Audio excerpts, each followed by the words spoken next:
political party in charge has not made a difference, who's really in charge? Someone is responsible, and it's important for those of us who love liberty and resent big brother government, identify the philosophic supporters who have the most to say about the direction our country is going. These are the neoconservatives of recent fame. Granted, they are talented and achieved a political victory that all policymakers must admire. But can freedom and the republic survive this takeover? That question should concern us. Neoconservatives are obviously in positions of influence and are well placed throughout our government and the media. The neoconservatives, a name they gave themselves, diligently worked their way into positions of power and influence. Above all else, they were not and are not conservatives dedicated to limited constitutional government. More recently, the modern-day neocons have come from the far left, a group historically identified as former Trotskyites. Liberal Christopher Hitchens has just recently joined the neocons, and it has been reported that he has already been to the White House as an ad hoc consultant.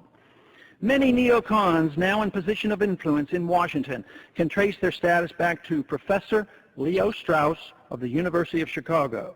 Paul Wolfowitz actually got his Ph.D. under Strauss. Others closely associated with these views are Richard Pearl, Elliott Abrams, Robert Kagan, William Kristol. All are key players in designing our new strategy of preemptive war.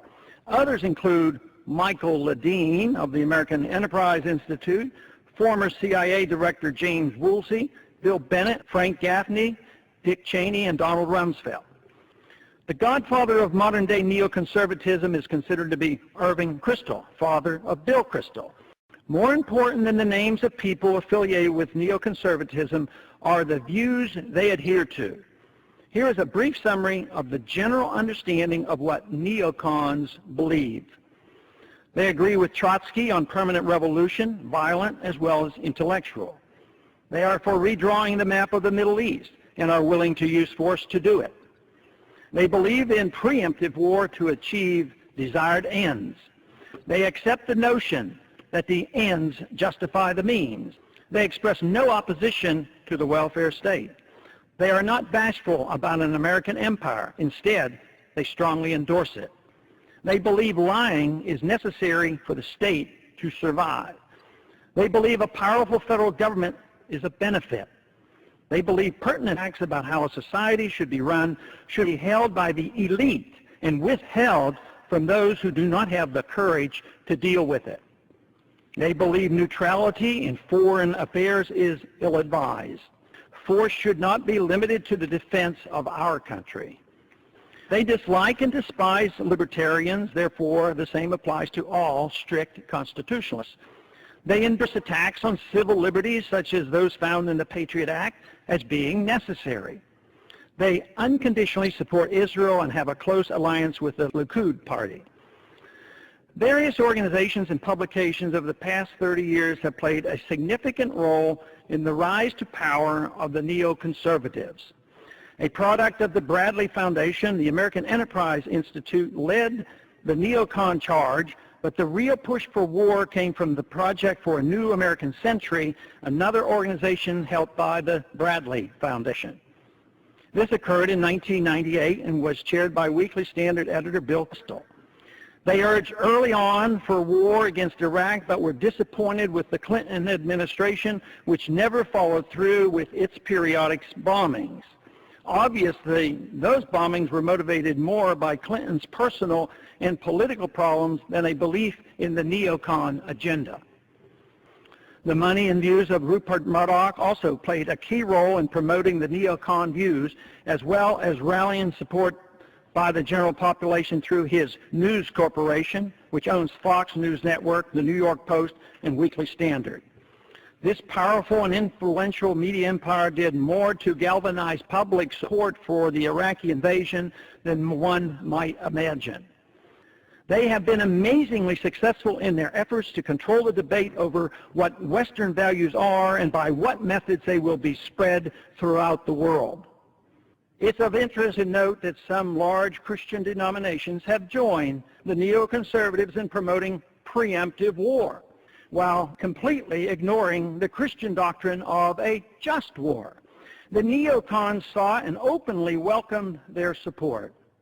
Neoconservatism is not the philosophy of free markets and a wise foreign policy. Instead, it represents big government welfare at home and a program of using our military might to spread their version of American values throughout the world.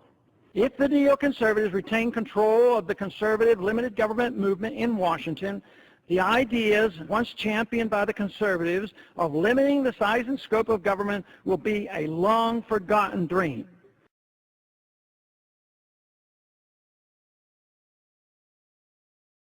Talk a little bit more about why America goes to war, particularly now in the historical period we're living in.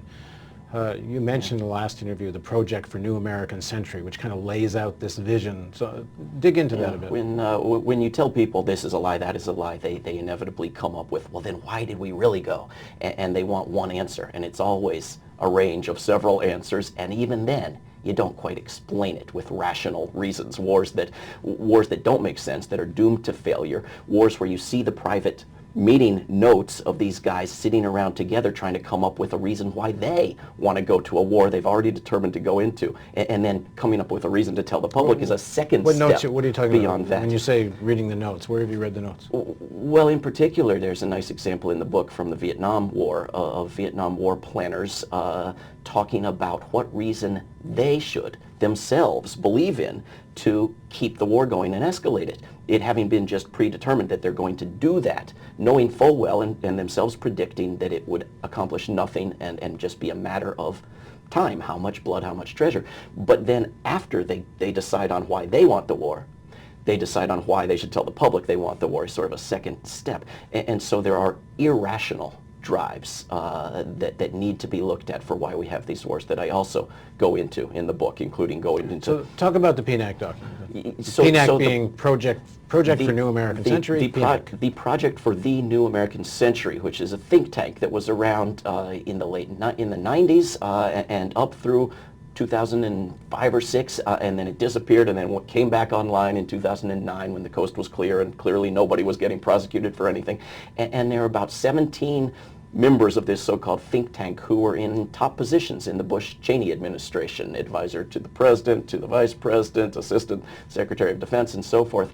And a couple of these guys, Feith and Wolfowitz, had earlier worked for Benjamin Netanyahu in Israel and put out a paper that advocated the same kind of program that they then put out papers from PNAC advocating, that is intense nationalism and militarism and going after Middle Eastern states with aggressive wars. And this is what PNAC urged on President Bill Clinton, who agreed with them and made regime change in Iraq one of his goals. And I think this is very significant, that this PNAC document, although it was mostly Republicans, I believe Lieberman was a supporter of it, if not a signer of it, but Clinton agreed with one of its main propositions, that there are certainly sections of the Democratic Party that are on board with this vision.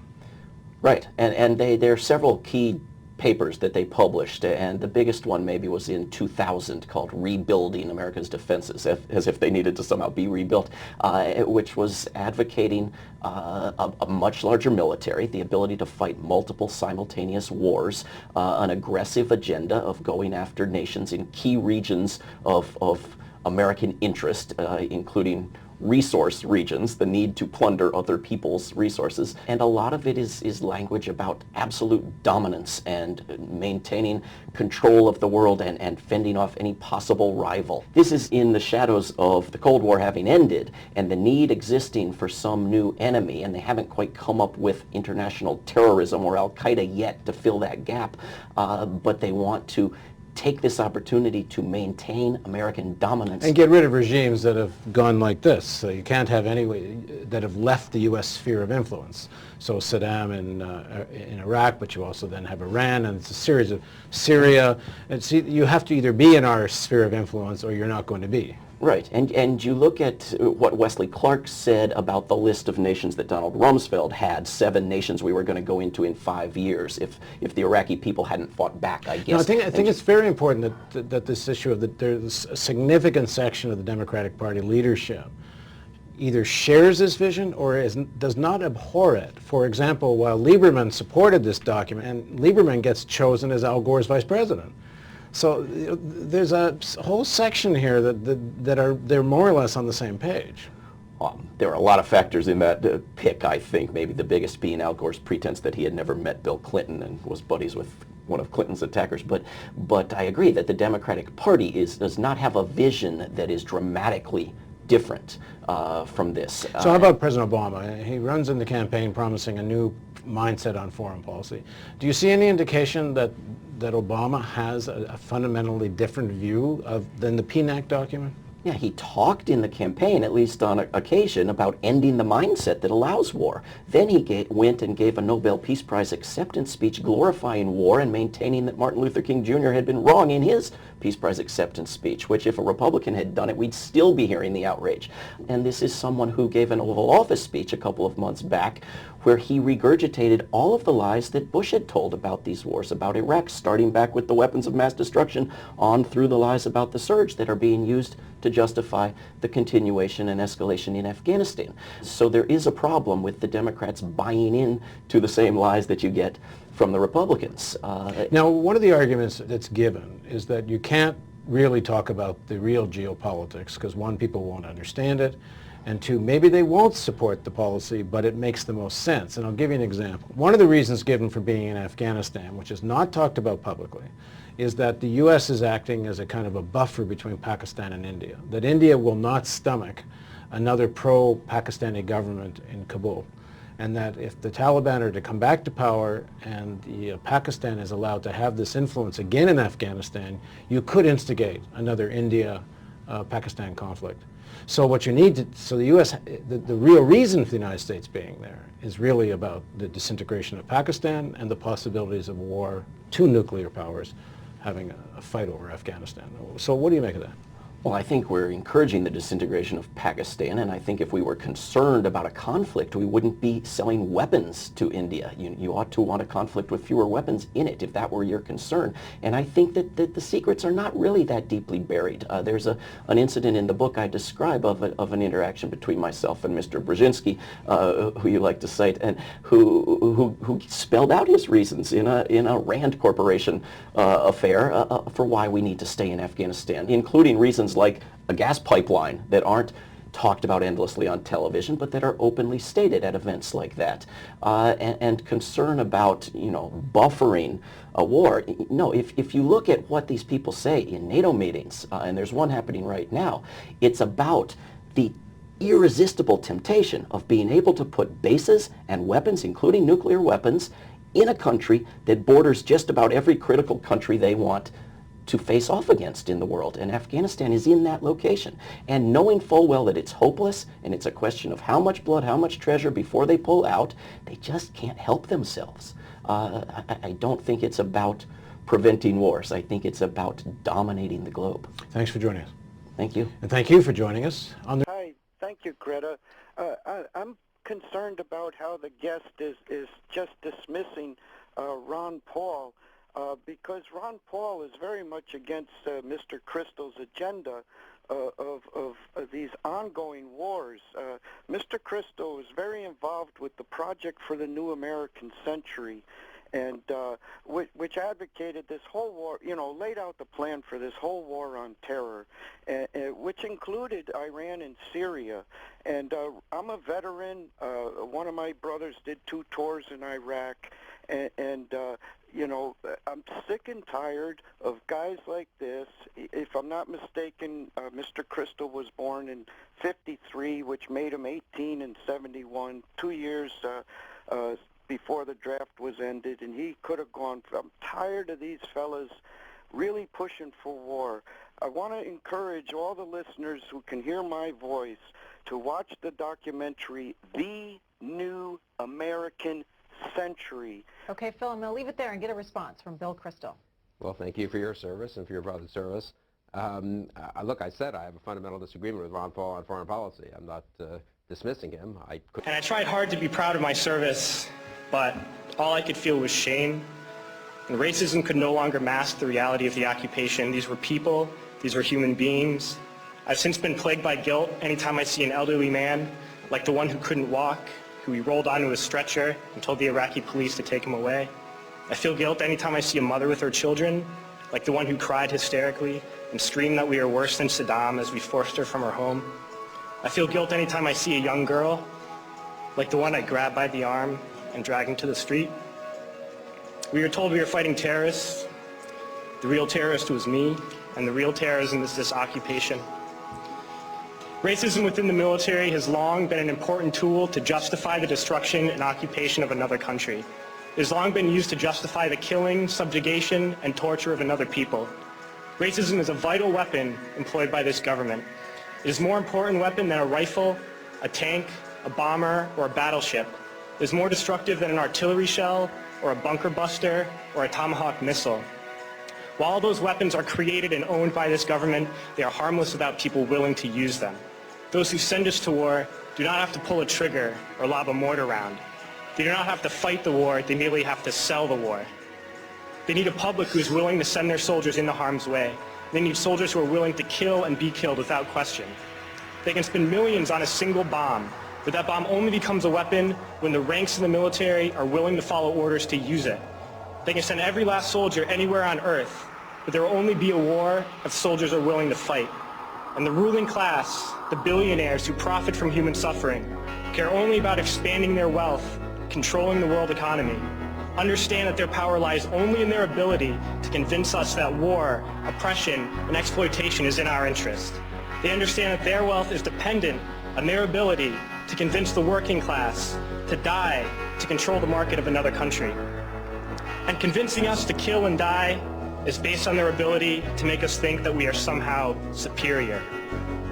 Soldiers, sailors, Marines, airmen have nothing to gain from this occupation. The vast majority of people living in the U.S. have nothing to gain from this occupation. In fact, not only do we have nothing to gain, but we suffer more because of it. We lose limbs, endure trauma, and give our lives. Our families have to watch flag-draped coffins lowered into the earth.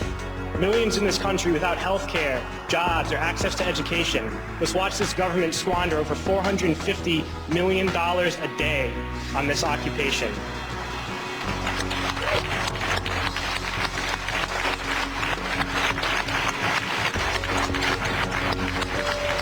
Poor and working people in this country are sent to kill poor and working people in another country to make the rich richer. And without racism, soldiers would realize that they have more in common with the Iraqi people than they do with the billionaires who send us to war.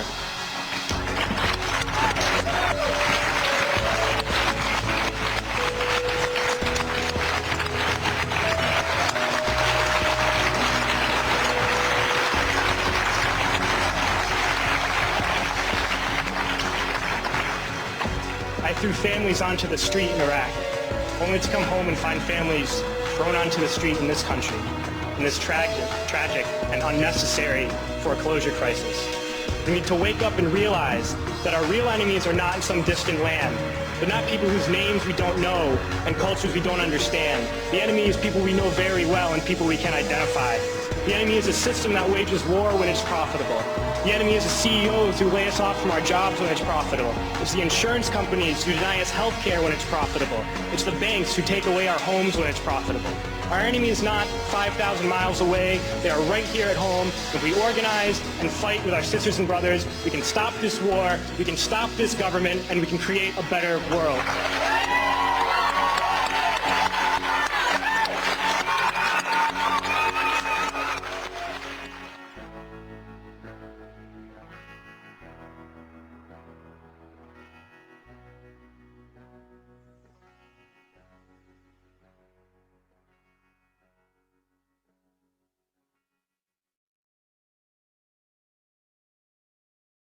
Are they so scared of Ron Paul? Well, Ron Paul makes a lot of sense, and more people ought to listen to him. It's time we quit this. It's time. It's trillions of dollars we're spending on these wars. You've heard the war propaganda that is liable to lead us into the sixth war, and I worry about that position. Iran does not have an air force that can come here. They can't even make enough gasoline for themselves. As the race for the Republican nomination heats up, there is one candidate who has been largely ignored by the mainstream media. Shame on us. He deserves more attention from us than he's getting. We're in absolute panic mode because they've looked at the numbers and they know Ron Paul is the real front runner in the 2012 election. We have a top tier. It is Mitt Romney, Rick Perry, and Michelle Bachmann. We have a new top tier, and it's Perry, Mitt Romney, and Bachmann. There's now a top tier in this race, at least for now, of Romney, Perry, and Bachmann. I think that's fair to say. Really fair to say? You're not forgetting, I don't know, anyone, say an ideologically consistent 12-term congressman who came within less than 200 votes of winning the straw poll? Isn't anyone going to give that gentleman a little? When Ron Paul ran for the Republican nomination in 2008, he talked about the economy imploding, the untenable nature of the national debt, the eventual destruction of our currency, and the limited role for government. In the 4 years since then, a lot of the things Ron Paul warned us about have happened. We're deeper in debt, a lot deeper. The dollar is worth quite a bit less, and the country is more divided maybe than at any time since the Civil War. Pretending Ron Paul doesn't exist for some reason has been going on for weeks. A new Gallup survey showing Rick Perry running second to Mitt Romney, knocking down Iowa favorite Michelle Bachmann to fourth. Behind who?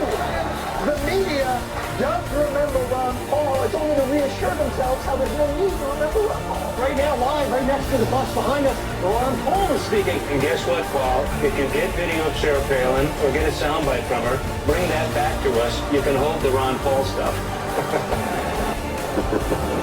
If ever a presidential hopeful embodies the notion of personal freedom and fidelity to the Constitution, it would be Texas Republican